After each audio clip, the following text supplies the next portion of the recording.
got a number of quotes, got a good education, and Jeff had called me. I had an appointment set up with Paradise, and I'd already made a decision, so I was going to cancel the appointment, actually, but he talked me into just giving Justin a little bit of time and just to hear what he had to say. I learned more about windows than I knew before. Justin was fabulous, came over. He didn't want to bore me with a lot of the details that I had gotten originally.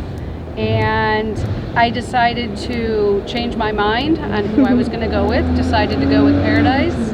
And it's been a seamless endeavor from the very beginning. The best way to describe it, it was a well-oiled machine. I mean, they had guys that were taking windows out, prepping for the new windows, putting the new windows in, trimming them, sealing them, everything. Everything was covered.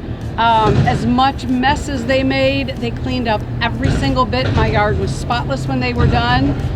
Washed all the windows. Justin came by the next day just to do his own personal inspection. It really was a good experience from beginning to end.